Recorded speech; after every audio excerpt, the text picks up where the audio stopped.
고맙습니다.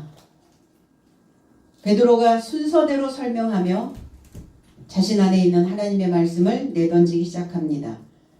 사망의 통치자에 묶여있는 열방의 삶이 베드로의 신앙의 종점까지 이루를 수 있도록 그들은, 그리고 베드로 사도는 그들과 함께 먹을 것입니다.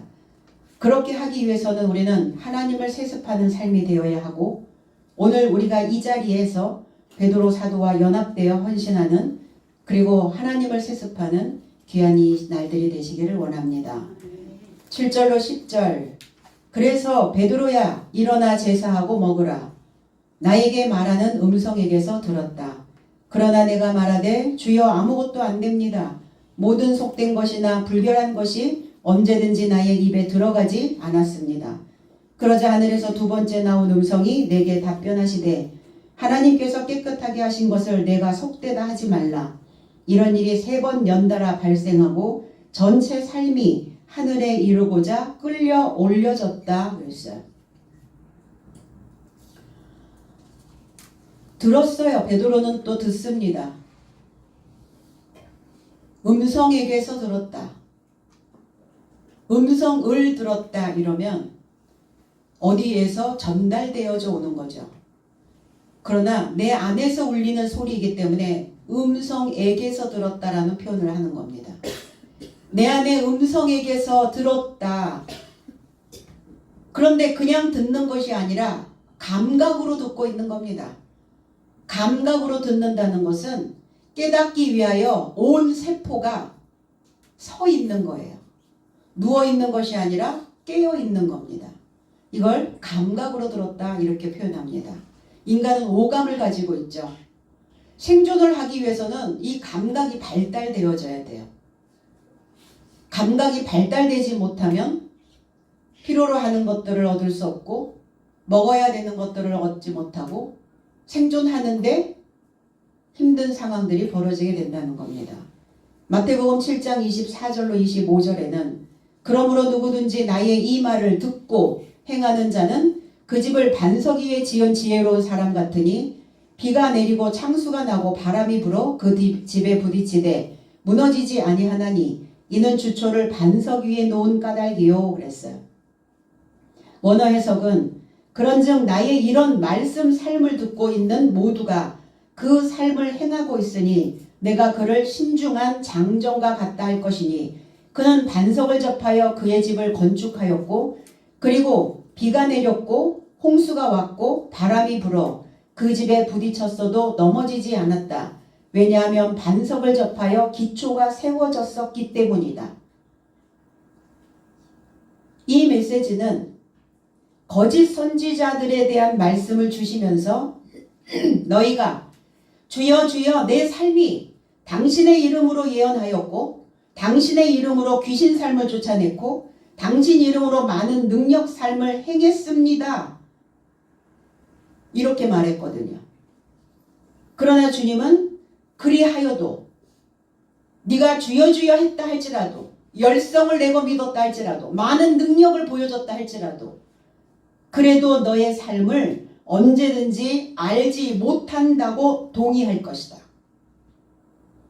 하나님께서 네가 과연 신앙생활을 제대로 했느냐?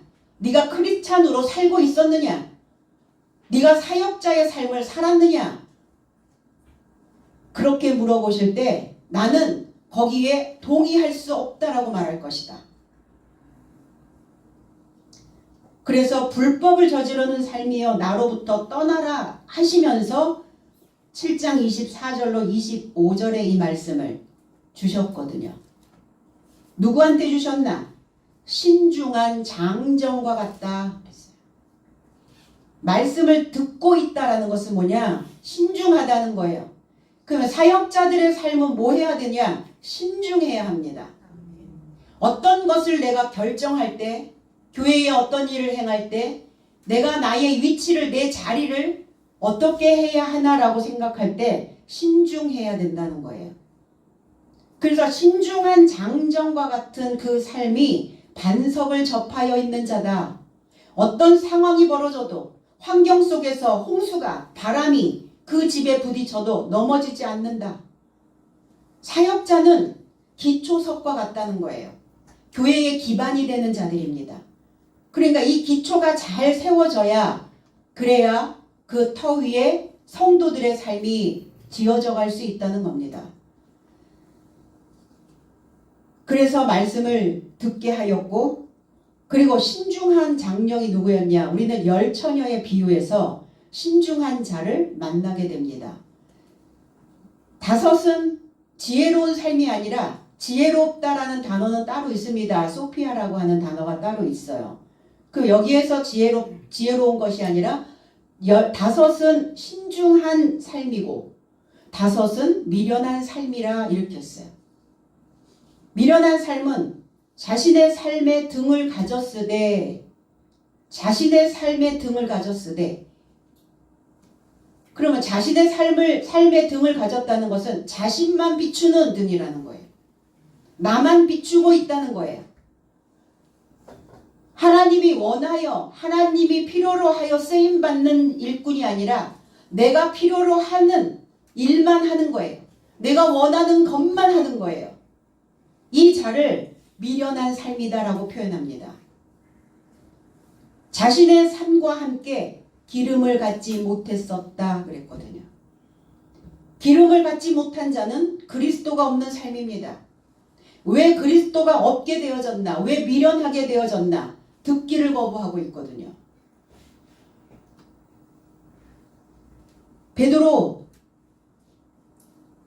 베드로이기 때문에 반석에 접하여 교회를 세울 것이다 그랬어요. 베드로는 페트라라고 하는 반석이라는 이름을 가지고 있고, 또 히브리어로 가면 케파스라고 하는 그 이름을 또 가지고 있습니다. 굽었다는 거예요. 이렇게 말 발굽에 다는 편자, 이렇게 굽어 있죠. 사람들의 이렇게 발 가운데가 움푹 패여 있는, 이게 말 발굽의 편자와 같다는 겁니다. 평발인 사람들은 잘 서지도 못하고 오래 걷지도 못하고 자기의 삶을 지탱하지 못합니다. 신중하면 생각이 패여요. 생각에 홈이 만들어집니다. 그래서 깊은 사고를 해내는 것을 우리는 반석이다. 이게 바로 게바다. 이 자가 바로 베드로다. 이렇게 표현하고 있습니다. 그런즉 지옥의 문이 그에게 힘써 누르지 못할 것이다 그랬어요. 사람들은 이렇게 얘기하죠. 기가 눌렸어. 뭐에 눌렸어. 마음이 눌렸어. 생각이 눌렸어. 뭐에 눌렸다는 거예요? 지옥의 문에 눌렸다는 거예요. 그러나 반석과 연결되어 있는 자는 눌리지 않는다고요. 그들이 우리를 힘써 눌러도 눌러지지 않는다는 겁니다. 사람의 재앙은 어디로부터 오는가? 사람의 불행은 어디로부터 오는가? 사람들의 천박함은 어디로부터 오는가? 듣지 않는 데서 옵니다. 신앙 말씀 안에서 가장 큰 재난과 가장 큰 재앙을 겪고 있었던 욥이 있어요. 욥이 그 표본입니다.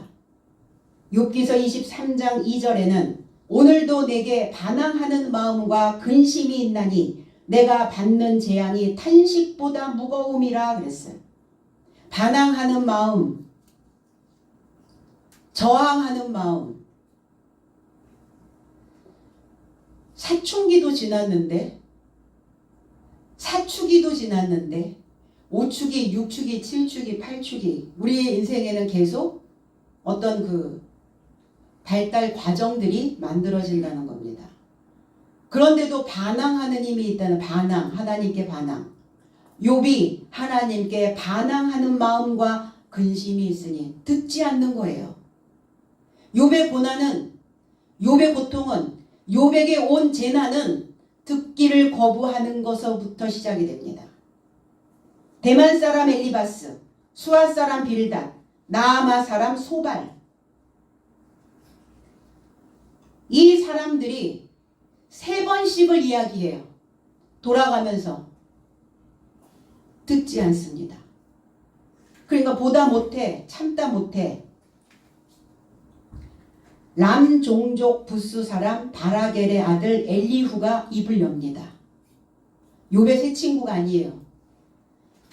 욥기서 32장 1절로 2절에 욥이 자신을 의인으로 여김으로 그 세 사람이 말을 그치니 람 종족 부스 사람 바라겔의 아들 엘리후가 화를 내니 그가 욥에게 화를 내면 욥이 하나님보다 자기가 의롭다 함이요 그랬어요.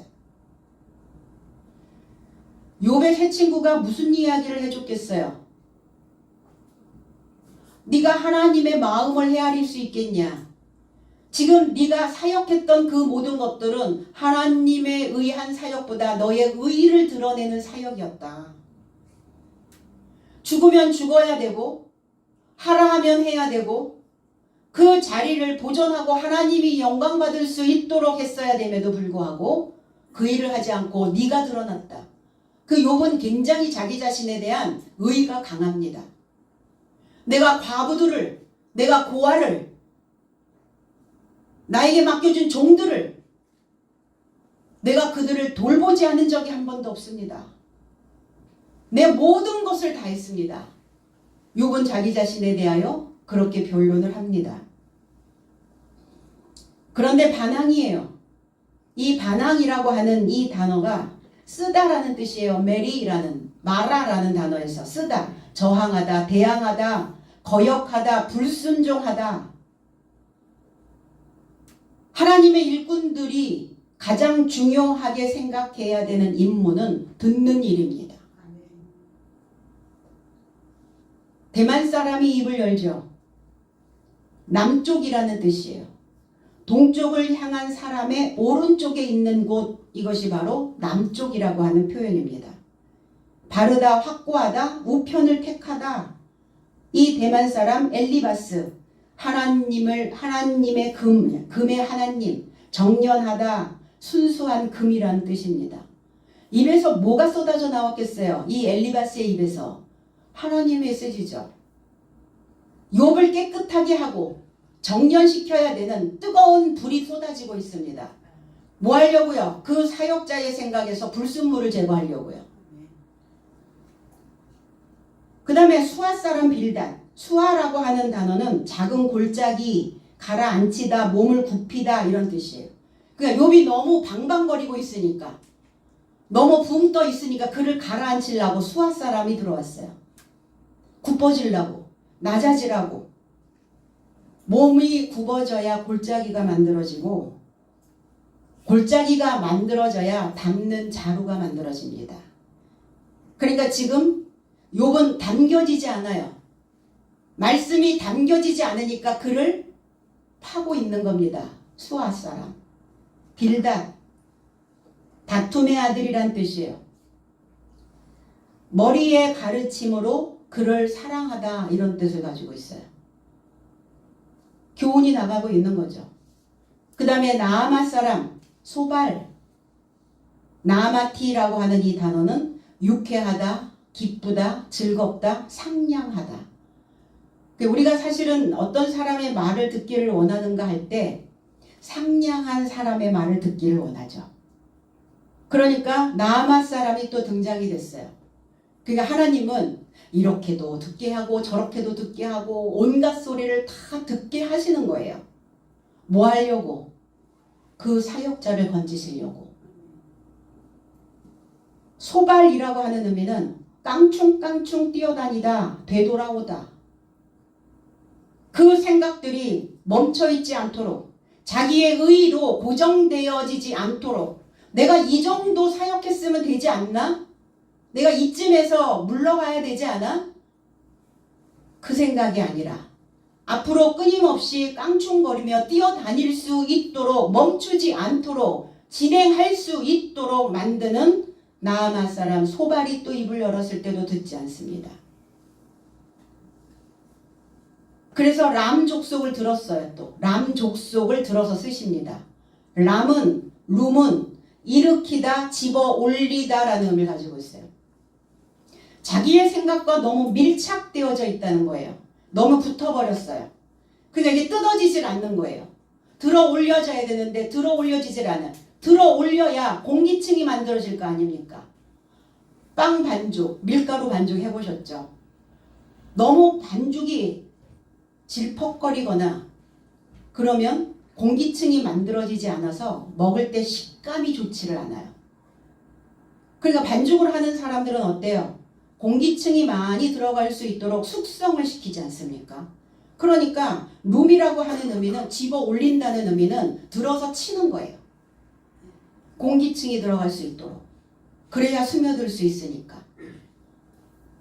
족속이라고 하는 의미는 퍼져나가다. 이 종족이, 이 족속이 퍼져나가야 되죠. 부수 사람 바라겔의 아들, 그래서 부수.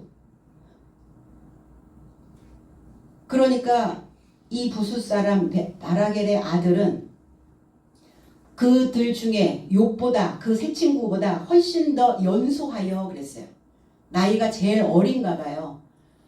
그러니까 내가 나이가 제일 어려서 내가 지금까지 입을 열지 않고 있었는데 욥이 그 세 친구의 말도 듣지를 않고 있으니까 내가 입을 열겠습니다. 이러고 그 얘기한 거예요.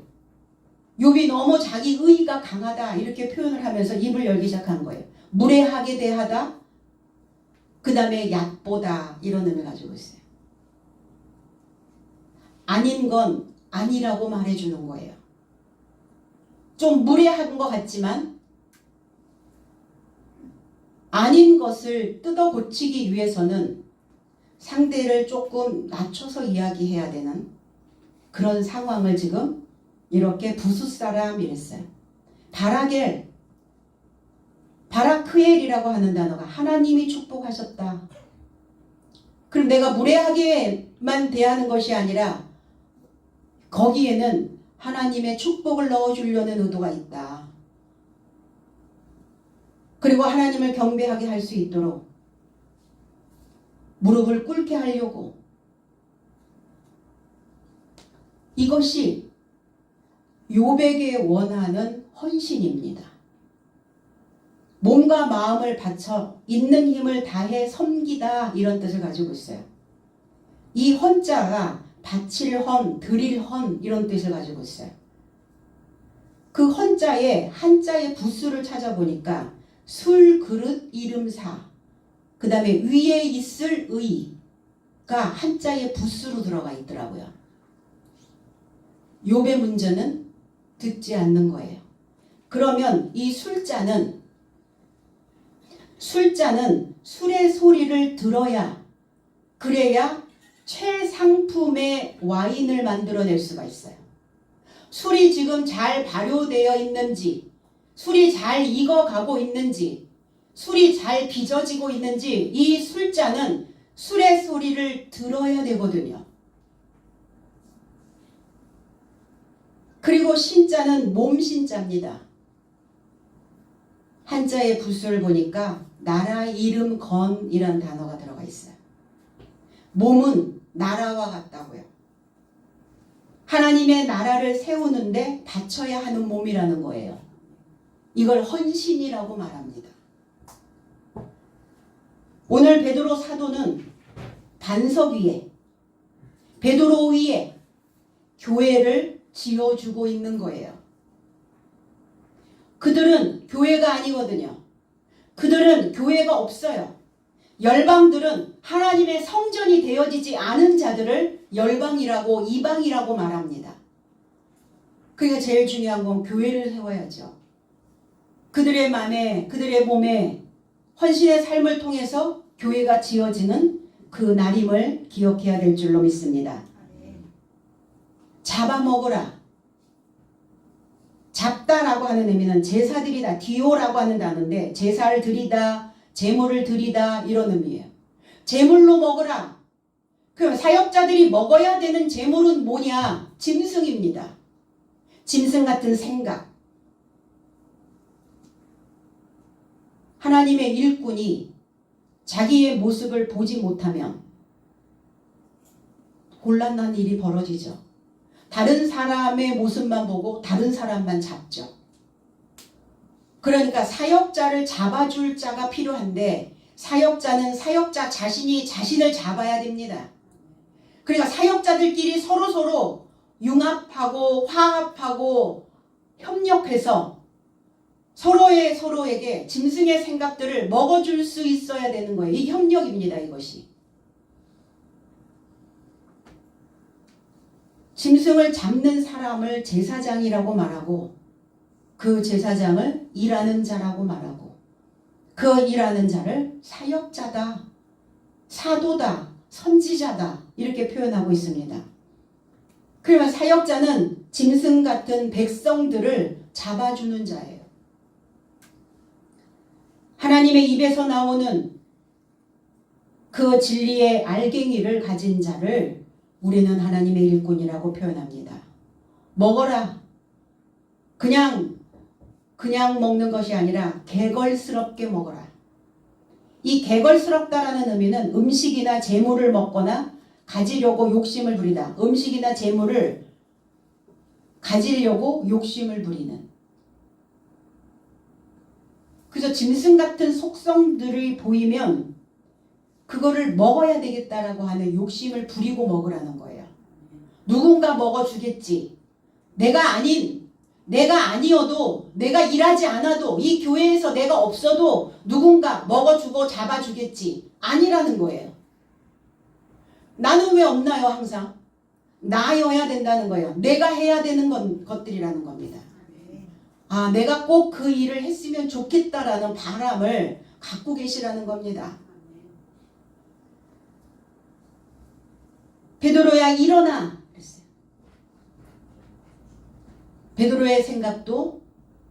베드로의 생각도 넘어져 있다는 거예요. 거부하고 있잖아요. 싫다라고 말하고 있잖아요. 저항하고 있는 거예요. 하나님께. 베드로 사도도. 그러니까 일어나 이랬어요. 일어나. 베드로야 일어나. 똑바로 일어나라. 들어 올려라 너들. 생각을 들어 올려라. 너의 생각에 그 바닥에 멈춰 있지 말고 너를 세워라. 마가복음 8장 31절에 인자가 많은 고난을 받고 장로들과 대제사장들과 서기관들에게 버림받아 죽임을 당하고 사흘 만에 살아나야 할 것을 비로소 그들에게 가르치더라. 이 아니스텝이라고 하는 단어는 살아난다는 단어가 아니에요. 일어난다는 단어입니다. 원어 해석은 그리고 당연히 많은 고난을 받고 장로 삶과 대제사장 삶과 서기관 삶에게 거부당하고 죽임을 당하고 새 날 삶에 결합하여 일어설 인자를 당연하다고 그의 삶을 가르치기 시작하였다 그랬어요. 누구에게? 제자들에게요. 사역자들에게 가르치고 있는 겁니다. 누구에 의하여 돌아가셨나? 누구에 의하여 죽임을 당했나? 사역자들에 의해서요. 사역자들이 하나님의 일꾼이라고 말하고 있는 자들에 의하여 죽임을 당했어요. 주님은. 그러니까 사역자들 자신이 일상생활에서 내가 살아가는 그 시간들 속에서 나의 짐승의 생각들을 버리지 않으면, 짐승의 생각들을 잡아먹지 않으면 이런 상황이 온다는 겁니다. 베드로는 이야기합니다. 그럴 수 없나이다. 잡아먹어라. 제사하고 먹어라. 네가 잡아야 된다. 네가 잡아야 된다. 그럴 수 없습니다. 결코 아닙니다. 속되다라는 표현을 합니다. 더럽혀져 있습니다. 거룩하지 않습니다. 오염됐습니다. 그들과 교제할 수 없습니다. 그들은 일반적입니다. 속되거나 깨끗이 아니한 것, 불결한 것, 불순한 물건은 이렇게 얘기하죠. 마가복음 1장 22절로 23절에 뭇 사람이 그의 교훈에 놀라니 이는 그가 가르치는 것이 권위 있는 자와 같고 서기관들과 같지 아니함일러라. 마침 그들의 회당에 더러운 귀신 들린 사람이 있어 소리 질러 이르되 그랬어요. 원어 해석은 그러자 그의 가르치심에 접한 저의 삶이 충격을 받더니 이는 그가 저의 삶을 가르치시는 것이 권세를 가진 것 같았으며 서기관 삶과 같지 않음이더라. 그리고 저의 삶의 회당 안에 더러운 영 안에 사람이 있더니 고함 치며 이르되 그랬어요. 뭐라고 고함을 치냐? 나사렛 예수여 내버려 둬요. 이렇게 얘기하는 거예요. 날 좀 내버려 두세요. 날 귀찮게 하지 마세요. 나의 삶에게 당신이 무엇이기에 나의 삶을 멸하려 왔습니까? 나는 당신이 누구인지를 알고 있나니 당신은 하나님의 거룩한 자입니다 라고 말하고 있으면서 더러운 영은 이야기하고 있는 거예요. 귀신이라는 단어가 영이라는 단어예요. 더러운 영. 어디에 있는? 회당 안에 있는 더러운 영 안에 사람이 있었어요. 회당에 있는 자가 누굽니까? 회당장이죠. 목자죠. 사역자입니다.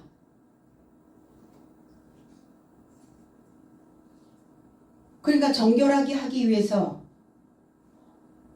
나를 씻어내야 되는데 씻지 않고 있는 거죠. 그러면 영이 뭐냐? 영. 영은 눈에 보일까? 눈에 보이지 않을까? 우리의 육안으로 볼 수 있을까? 볼 수 없을까? 영은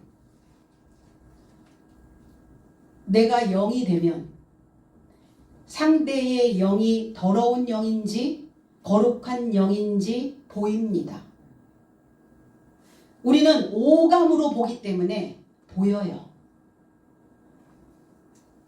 요한복음 6장 63절에는 원어에는 이렇게 기록되어져 있습니다. 살려주는 것은 영이니 육체는 아무데도 필요하지 않다. 내가 너의 삶에게 전하는 해석의 말씀이 영이요 생명이다 그랬어요. 해석된 말씀이 영이며 생명이다. 그럼 알갱이가 없는 말씀은 귀신의 영을 만들고 있다는 거예요.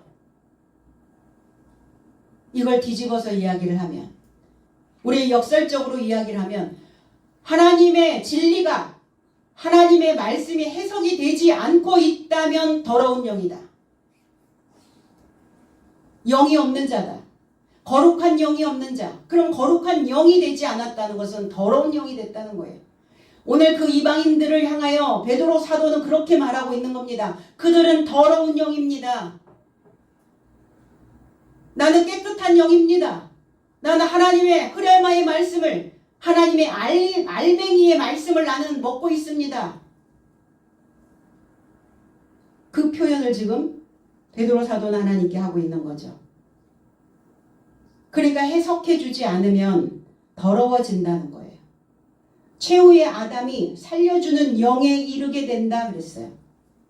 사도의 삶이요, 탈곡이 된 삶입니다. 껍질이 다 벗겨진 알곡이 남아있는, 육체는 사망의 생각이요 고정되어져 있는 종교 행위입니다. 그게 육체의 생각이라고요. 사망의 생각. 성경은 근거 있는 이야기를 하고 있는 거예요. 근거가 없는 이야기를 하거나 근거 없는 이야기를 자기의 말로 이야기를 하는 것 자체가 더러운 영이라는 거예요. 그 거룩한 영이 아니면 더러운 영이겠죠. 그리고 하나님은 두 번째 또 말씀하십니다. 뭔가를 이제 뒤집어야 되는 거예요. 베드로 생각을 뒤집어야 되는 상황이에요. 두 번째. 반복해서 말합니다. 그 베드로의 생각이 교환되어지기를, 개조되어지기를, 변경하기를 두 번째 말씀하시는 거예요. 더럽다. 그 더럽다라고 하는, 속되다라고 하는 아까 그 단어에서 일반적인이라는 단어가 나왔어요. 일반적인 신앙생활을 하고 있다면 바뀌지 않습니다. 하나님께 불순종. 하나님께 불순종을 하고 있다는 것은 일반적으로 믿고 있다는 거예요. 깨끗해지지 않고 내가 옛 삶을 청산하고 새로운 삶으로 나아가지 못하는 이유가 무엇이냐? 일반적인 신앙생활을 하기 때문에요. 일반적이다라는 것은 서로 다를 바가 없는 마찬가지의 상태 이랬어요. 신앙생활을 하는 사람이나 하지 않는 사람이나 교회를 다니는 자나 교회를 다니지 않는 자나 마찬가지 상태래요. 그럼 당연히 하나님 바라보실 땐 더럽죠. 그게 더러운 영인 거예요. 더럽혀져 있는 거예요. 오염되어져 있는 겁니다. 그러니까 믿으나 안 믿으나 마찬가지. 그들은 일반적인 신앙생활을 하고 있습니다. 바뀌지 않습니다. 변경할 수 없습니다. 그러나 하나님은 하나님이 깨끗하게 하신 것이다. 이렇게 말씀합니다. 내가 정결하게 한 것이다. 내가 세척할 것이다. 내가 그들을 정화할 것이고 내가 그들을 세탁해 줄 것이다. 욥기서 42장 10절에는 욥이 그의 친구들을 위하여 기도할 때 여호와께서 공경을 돌이키시고 여호와께서 욥에게 이전 모든 소유보다 갑절이나 주신지라. 모든 소유보다 갑절이나, 이 단어가 한 단어예요. 미시네라고 하는 단어인데 여기서도 이 두 번째라고 하는 단어와 만납니다. 두 번째, 바꾸다, 교환하다. 욥의 고난은 듣지 않는 대로부터 시작하여 그 많은 고난을 받고 난 후에야 그는 비로소 들을 수 있는 그 마음가짐이 만들어집니다. 교환한 거예요. 생각을 교환. 생각을 바꿔 이렇게 얘기하죠. 어차피 우리가 이 길을 가려면 나하고 살려면 당신이 바꿔야 해. 하나님을 믿는 자, 하나님의 일을 하는 사람과 함께 하는 자는 생각을 바꿔야죠. 하나님을 믿는 사람이 생각을 바꾸겠어요? 하나님을 안 믿는 쪽으로 생각을 바꾸겠어요? 그럴 수 없잖아요. 교체되어야 깨끗하게 될 수 있습니다. 그러면 교체하려면 내 생각보다 높이 떠 있는 하늘이 있어야 해요. 똑같은 수준으로 늘 생각하고 있다면 바뀌지 않습니다. 그러니까 내 신념보다는 높이 떠 있는 하늘이 항상 내 안에 있어야 해요. 그리고 들리고 들어야 정결해진다는 겁니다. 일하는 자는 이런 축복을 하나님께서 주신다는 거예요. 하나님의 오묘하고 정확한 말씀을 듣고 있다면 그 땅의 짐승들보다 하늘의 새들보다 지혜롭게 하신다는 거예요. 깊은 사고를 그리고 그 지혜를 허락해 주신다는 겁니다. 헛된 것은 결코 하나님이 듣지 아니하십니다. 그리고 돌아보지 아니하신다는 거예요. 그리고 3번째 또 이야기를 합니다. 3번이 쓴 후 이 트리스라고 하는 단어가 셋, 히브리어로 넘어가면 쉘리시, 세습하다, 강화하다, 가닥 이런 의미가 있어요.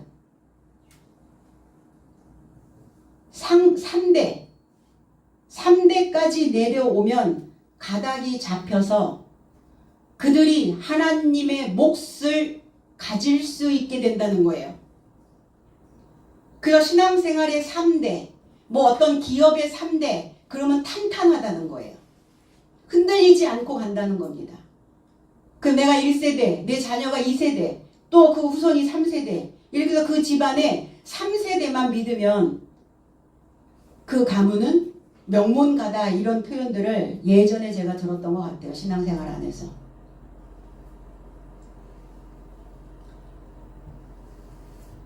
분명한 말씀을, 근거 있는 말씀을 전해야, 그래야 몫이 만들어집니다.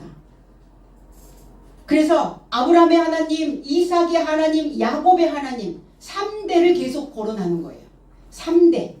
아브라함의 메시지가 이삭에게 세습, 이삭의 메시지, 아브라함과 이삭의 메시지가 야곱에게 세습.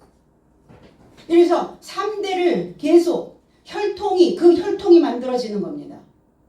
어디까지? 저와 여러분들의 생각까지, 저와 여러분들의 신앙까지 이어져야, 그래야 비로소 증인이 될 수 있고, 이 성경은 나의 구원의 역사를 이야기할 수 있게 된다는 겁니다. 계시록 6장 5절에 셋째 인을 떼실 때에 내가 들으니 셋째 생물이 말하되 오라 하기로, 내가 보니 검은 말이 나오는데 그 탄 자가 손에 저울을 가졌더라 그랬어요. 흰 말도 나오고 청황색 말도 나오고 붉은 말도 나오고 검은 말도 나오네요. 말은 타발마, 소식을 가지고 있다는 겁니다.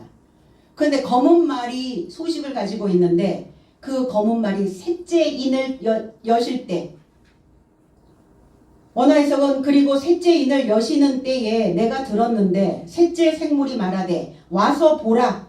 그리고 내가 알아보았고 보니 검은 말과 그를 접해 앉아 그의 손 안에 저울을 가진 자가 보이더라. 셋째 인이 떨어질 때 내가 들었는데 와서 보라. 그리고 내가 알아보았다고요. 어떻게 알아봅니까? 내 생각 속에서 이루어지는 일들이기 때문에 알아볼 수 있는 거예요.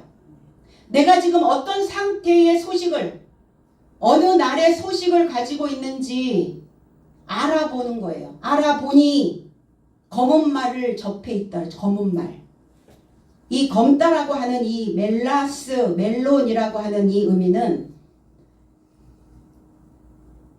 히브리어로 넘어가면 이게 먹이라는 단어, 먹물로 썼다. 내가 너희에게 먹으로 쓰지 아니하고, 이런 표현들을 하죠. 이 샤르라고 하는 히브리어 단어에서는 강구하다라는 의미를 가지고 있어요. 그리고 새벽이라는 의미를 가지고 있어요. 아직 날이 밝지 않은 어두움, 깜깜함, 이런 거 이제 새벽이라고 이런 표현을 하고, 우리가 무엇인가 그 간절히 하나님께 간구하고 간청할 때 어때요? 내 속이 타 이러죠. 애가 타. 내 속이 시커멓게 탔어. 이런 표현을 하죠. 이게 바로 검다, 그러니까 강구하다라고 하는 이 단어 속에서 검다라는 단어를 만들어내는 겁니다. 이렇게 간절하게 기도하는, 하나님께 그 기도의 제목들이 올라갔을 때 그 기도문을 붙잡고 간구하고 간청하고 사역자의 속이 다 탈 수 있도록 기도하는, 이게 검은 소식이란 말이에요.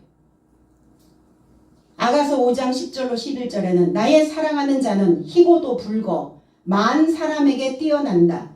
머리는 정금 같고 머리털은 고불고불하고 까마귀같이 검구나 그랬어요. 머리가 까마귀같이 검다. 머리가 고불고불하다. 그 머리가 고불고불 이렇게 파마했단 말입니까? 말총머리처럼 쫙쫙 뻗어 있는 게 아니라 구불구불한 이 머리는 어때요? 많은 것을 담을 수가 있단 말이에요. 그 파마머리가 뭔가를 이렇게 툭 던지면 툭 받죠. 말총머리는 쭉 미끄러져 버리죠. 그 머리가 구불구불해야 된다고요. 퍼머넨트. 그리고 까마귀같이 검구나. 까마귀는 교량 역할. 견우와 직녀가 만난 그 다리를 오작교라고 얘기합니다. 이게 까마귀 오자거든요. 창세기에서도 까마귀가 나오죠. 이 까마귀라고 하는 이 검다라고 하는 의미는 젊다라는 의미예요. 젊었어. 그 머리가 흰 사람은 나이 먹은 것이고 머리가 검은 사람은 젊은 사람은 젊은 표현을 하는 거예요. 또 검다라고 하는 이 표현 속에. 왜 결혼할 때 들어보셨죠? 검은 머리가 팥불이 될 때까지, 지금 젊은 이 시절서부터 나이 먹을 때까지, 이게 검다라는 의미를 내포하고 있다. 셋째 날이니까 뭘 하겠어요? 하나님의 소식을 세습하고 있는 겁니다.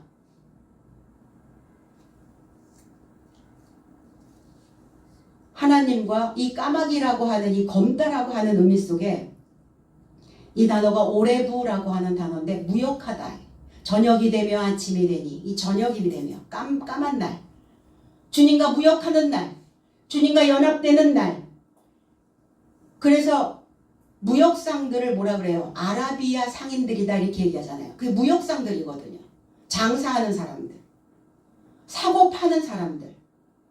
뭘 사고 팔까요? 하나님의 사람들을 사고 파는 거예요. 저녁이 되며 아침이 되니, 이는 둘째 날이니라 셋째 날이야. 오늘 셋째 날이잖아요. 하나님의 사람들을, 일할 만한 사람들을 사는 거예요. 일하지 못하는 사람들 파는 거예요. 하나님의 나라는 사람을 사고 사람을 파는 곳입니다. 사역자들 만들어서 하나님 나라에 팔고, 지도자를 만들어서 팔고 또 필요한 것들을 사고, 이렇게 사고 파는 거예요. 인신매매냐고요?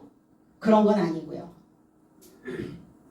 일할 수 있는 사람을, 일꾼들을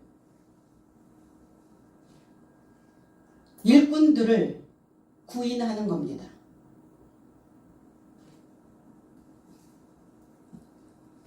하나님을 세습하기 위해서 까만 밤을 지새워 기도하고 있는 사역자들의 모습입니다. 까만 밤을 지새워서 밤이 맞도록 기도하고, 이게 셋째 날 검은 말을 탄 자의 모습이라는 거예요. 여기에 다 말 탄 자들의 모습은 다 사역자들입니다. 일하는 자들이에요. 게으를 수가 없어요. 달려야 되잖아요. 소식을 나눠야 되잖아요. 나만 꿀꺽 먹어요? 토해내야죠.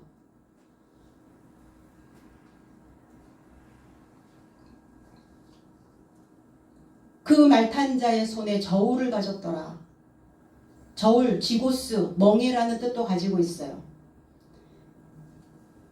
히브리어로 이 단어가 넘어가면 아젠이라고 하는 단어인데, 귀라는 단어를 말해. 귀.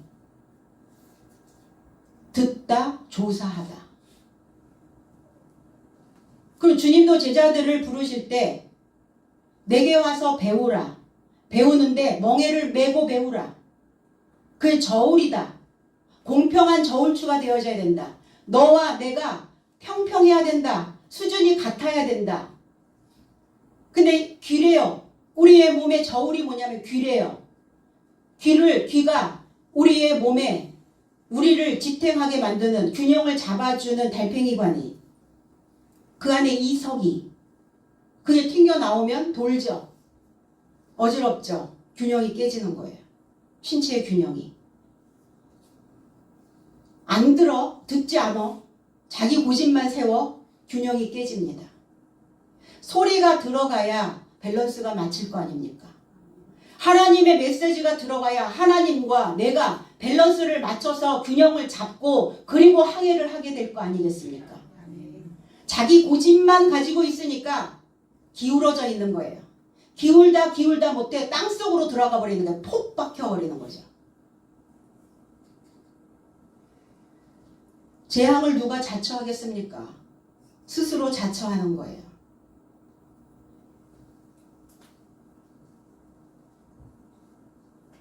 그래서 여호와께서 말씀하시기를, 이사야 1장 2절에 하늘이여 들으라, 땅이여 귀를 기울이라. 저울 만들라는 거예요. 멍에 매라는 겁니다. 여호와께서 말씀하시기를, 내가 자식을 양육하였거늘 그들이 나를 거역하였도다. 왜 거역이 일어납니까? 듣지 않기 때문에 거역입니다. 그러게요. 신앙생활 아무리 해도 성경은 그렇게 기록하고 있어요.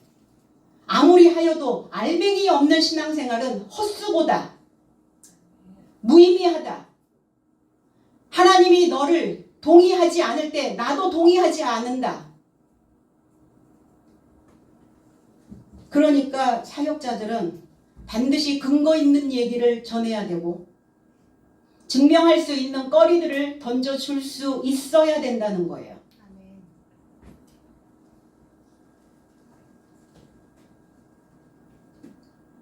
그래서 하늘과 땅이 균형이 맞는지 이 귀가 가늠하는 거예요.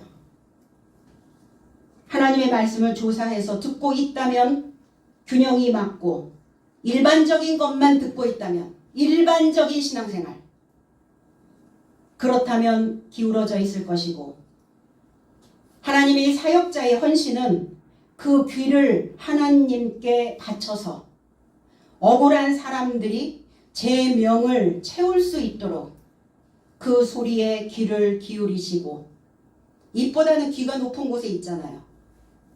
그러니까 하늘의 소리를 많이 담아서 귀 밝은 사람으로 듣기를 더 많이 해야 된다는 거예요.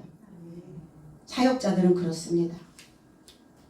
그래서 입이 무겁고 귀는 열려 있고, 성도들의 소리에 귀 기울이시고, 교회의 지도자의 소리에 귀를 기울이시고, 더 중요한 것은 하나님의 말씀을 듣는 귀가 돼서 귀가 있어도 귀머거리가 되어 가라앉아 있는 백성들을 이끌어내시는 일꾼들이 되셔야 된다는 겁니다. 세 번째 소리가 있은 후 하늘로 끌려 올라가더라. 전체의 삶이, 베드로 전체의 삶이, 이방인들의 전체의 삶이 하늘로 끌려 올라가더라. 그 의미는 뭐냐면 아나스파오라고 하는 단어인데, 구해내다, 끌어내다 라는 의미를 가지고 있어요. 베드로 사도가 수긍한 거예요. 베드로 사도가 이해한 거예요. 베드로 사도가 그렇게 하겠다고 받아들인 겁니다. 인정을 하니까 그 전체의 삶이 하늘로 끌려 올라가더라. 이런 표현을 성경은 하고 있는 거죠. 자신의 생각을 구해내어 끌어내고 있습니다. 하나님을 세습하는 베드로같이 오늘 사역자의 헌신된 믿음에도, 성도들의 믿음에도 2024년부터는 우리의 신앙의 마음가짐들이 좀 달라져야 될 것 같습니다. 나는 그냥 늘 그 자리에 있는 것이고 내게 주어진 어떤 그런 이름이고, 그게 아니라 이제 새로운 생각들을 좀 부여해 주시고 내 자신의 마음들을 좀 새롭게 하시고 깨끗하게 하셔서 오늘 이 사역자들의 헌신이 하나님을 세습하는 그 날이 되시기를 나사렛 예수 그리스도의 이름 안에서 축복드립니다. 기도하겠습니다.